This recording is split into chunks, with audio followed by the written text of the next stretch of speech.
Booth ক্যাম্পে এসে আমরা বুথের লাইনে দাঁড়িয়ে আছি, মাঝে মাঝেই দেখি লাইনে দাঁড়িয়ে মাঝে মাঝেই ওই বুথ ক্যাম্পের দিকে আওয়াজ পাচ্ছি, অথচ ঢুকছেও না, কেউ বেরোচ্ছেও না। তার ফলে কি হলো, আমার স্ত্রী লাইনে যখন দাঁড়িয়েছিল তখন সে ঢুকে বলতে দেখতে গেছে যে কি হচ্ছে, বলছে যে আপনারা কে, তখন বলছে ও আপনি ভোট দেবেন বলে আমার স্ত্রীর হাত ধরে ওখানে টেনেছে। তার একটু বাদেই আমি ঢুকে দেখি 5-6 জন ছেলে ঘোরাঘুরি করছে আর বটম টিপছে। তা আমি জিজ্ঞেস করলাম আপনারা কে ভাই, এখানে কি করছেন, বলেই যে একজনই এজেন্ট ছিল, সেই এজেন্ট, তার বুকে কোনো ব্যাচ ছিল না, তার এজেন্ট। আমি বললাম এরা কে ভাই, সে যেহেতু পাড়ার ছেলে তাকে আমি বললাম এরা কে রে।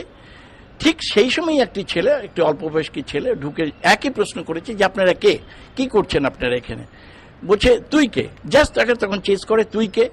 ও বলে যে আমি এখানকার ভোট দিতে এসেছি। ও তুই ভোট দিতে এসেছিস বলেই তার কলার ধরে টেনে পাঁচ করার 5-6-7 জনে মিলে পাঁচ করতে করতে তাকে সে পড়ে যাওয়ার পর যেটা দৃশ্য সেইটাই হচ্ছে মারাত্মক। সে বুট জুতো দিয়ে লাথি গুঁতো মারতে শুরু করেছে। আমি সেটা মানে সহ্য করতে না পারে তখন আমি গার্ড করেছি যে কি করছো, তো মরে যাবে। তখন আমার পিঠেও 2-4 ঘা পড়ে এবং তখন আমার কলার ধরে টেনে বাইরে ফেলে দেয়। আজকের ছবি, পুলিশি টহলদারি যেটা সেদিন একেবারেই ছিল না, সে তো পুলিশ লোক দেখে পালিয়ে গেছে। সেদিনে বুথে কেমন ভিড় ছিল, আজকের বুথে কেমন ভিড় দেখছেন? সেদিন ভিড় কিন্তু খুব একটা ছিল না, কিন্তু বাইরে যে বহিরাগত তারা ভেতরে কাউকে ঢুকতে দিচ্ছিল না। 5-6 জনই, তারা কেউ ঢুকছেও না কেউ বেরোচ্ছে না, যেটা একটু আগেই বললাম, কেউ ঢুকছেও না কেউ বেরোচ্ছে না, যা করার ওরাই করছে।